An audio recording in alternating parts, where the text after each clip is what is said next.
Yes.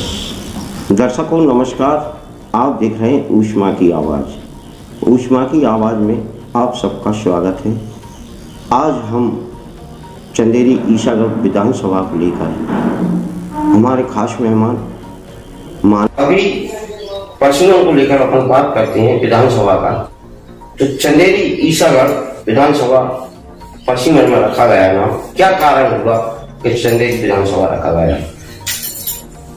वस्तुतः आपका जो सवाल है उस सवाल में एक चीज मुझे दिखाई देती है, वो ये है कि मेरा व्यक्तिगत मत तो यही है कि जब चंदेरी ईसागढ़ नई सराय कदवाया, लगभग 4 हिस्से इसके ऐसे हैं जिसको मिला के ये विधानसभा बनती है जी।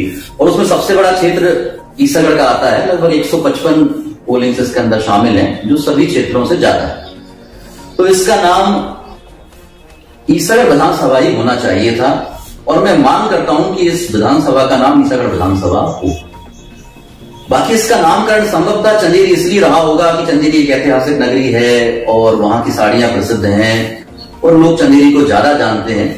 इस नाते संभवतः इसका नाम चंदेरी विधानसभा उस समय के राजनीतिक लोगों ने रख दिया होगा। दूसरा प्लस पॉइंट भी आ रहा है कि गुना जिले के समय में चंदेरी मोवाली विधानसभा नाम था, जबकि चंदेरी का आधा भाग विकासखंड का मोवाली में मिला दिया गया और ईसागढ़ में 155 पोलिंग है और चंदेरी में 73 है। तो क्यों नहीं चंदेरी मोवाली विधानसभा होना थी?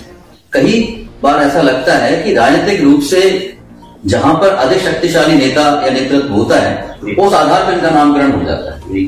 हमारे ईसागढ़ क्षेत्र से कहीं ना कहीं राजनीतिक रूप से लोगों में उतनी शक्ति नहीं होगी। नहीं, हमारे ईसागढ़ विधानसभा में भी शक्तिशाली लोग हैं। विकासखंड में, तहसील में राव राजकुमार सिंह जी विधायक रह चुके हैं, जगन्नाथ सिंह जी भी हमारे विकासखंड से आते हैं जो आज जिला पंचायत में। कैसे पीछे हम लोग? मुझे लगता है कि सबसे पहले तो आपको धन्यवाद देना चाहिए कि आपने इस तरह के विषयों को उठाया जो बिल्कुल वाजिब है। और मेरा तो स्पष्ट रूप से मत है कि इस विधानसभा का नाम ईसागढ़ विधानसभा ही होना चाहिए और नेतृत्व की कहीं ना कहीं कमी रही होगी। अब अलग अलग दल के लोग हो सकते हैं, पर ईसागढ़ के साथ तो लगातार मुझे ऐसा लगता है कि ये कहीं ना कहीं मतभेद, सौतेला व्यवहार होता रहा है और इसके कई अलग अलग कारण मुझे दिखाई देते हैं जी। जैसे कि शिक्षा को लेकर अपन बात करते हैं तो यहाँ कोई कॉलेज भी नहीं है सही तरीके से, तो इसके बारे में आप क्या कहेंगे? आपने बहुत सही राज स्कूल भी दूसरी जगह चला गया जबकि ईसागढ़ होना चाहिए। बिल्कुल सही बताया आपने। और इस विषय पे आप अगर देखेंगे ईसागढ़ के साथ सौतेला व्यवहार की, तो इसकी एक लंबी कहानी है। शिक्षा के क्षेत्र में यहाँ पे महाविद्यालय इतनी मुश्किल से यहाँ पे खुला जिसके लिए लोगों ने दशकों संघर्ष किया। इसके साथ साथ आप देखेंगे कि आज वो खुल भी गया है तो वहां पे कोई व्यवस्था नहीं है, प्रिंसिपल परमानेंट नहीं। अशोकनगर से प्राचार्य का कार्य देखा जाता है, बीए बीकॉम जैसी चीजें नहीं आज इतने बड़े क्षेत्र में होने के बाद भी वहां नहीं है। सीएम राइट स्कूल को ईसागढ़ में लाके उसको हमारे विधानसभा में दूसरे को शिफ्ट कर दिया गया। अभी एक नया स्कूल आया है जिसमें प्रधानमंत्री जी का नाम से वो स्कूल कहीं ना कहीं मेरी जानकारी में आया है, उसको भी ईसागढ़ में न रख के कहीं कहीं शिफ्ट कर दिया गया। तो शिक्षा के क्षेत्र में सौतेला व्यवहार है ही। मैं आपको एक और बात बताना चाहता हूं कि किसानों के लिए भी यहाँ की मंडी कहीं ना कहीं कमजोर समझी जाती है, आसपास की मंडियों को ज्यादा मजबूत जाना जाता है।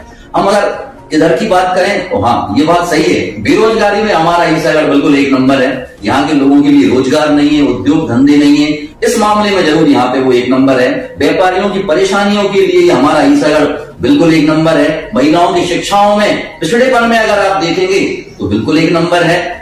यहाँ पे राजनीतिक लोगों के अंदर वो भावना ही नहीं थी जिससे ईसागढ़ का सही से विकास किया जा सकता है। भी नहीं। मेरे जहन में एक और बात आ रही सामने जी, जैसे कि चंदेरी ऐतिहासिक नगरी है जी, तो ईसागढ़ भी पहले जिला हुआ करता था और ऐतिहासिक इमारत भी है यहाँ पे, तो फिर ईसागढ़ का नाम विधानसभा क्यों नहीं रखा गया? ईसागढ़ का तो अपना एक गौरवशाली इतिहास रहा ही है। यहाँ तक कि मैं तो मानता हूँ करवाया छोटी जगह है, उसका भी एक ऐतिहासिक महत्व है। ऐसे अगर ऐतिहासिक महत्व की बात है, ईसागढ़ की विधानसभा नाम होना थी ना? बिल्कुल, ईसागढ़ विधानसभा नाम होनी चाहिए थी और होना बिल्कुल होना ही चाहिए। और भी मैं तो कहता हूँ कि ईसागढ़ के सभी लोगों को राजनीतिक दृष्टिकोण से इस पे मिलकर एक मंच पर आकर इस बात की राय रखनी चाहिए और ईसागढ़ के साथ जो भी सौतेला व्यवहार हो रहा है उसकी आवाज उठानी चाहिए। धन्यवाद सिन्हा जी आपको। तमाम जानकारी के लिए। आपका भी बहुत बहुत शुक्रिया, आपने मुझे बुलाया, आमंत्रित किया आपके चैनल में।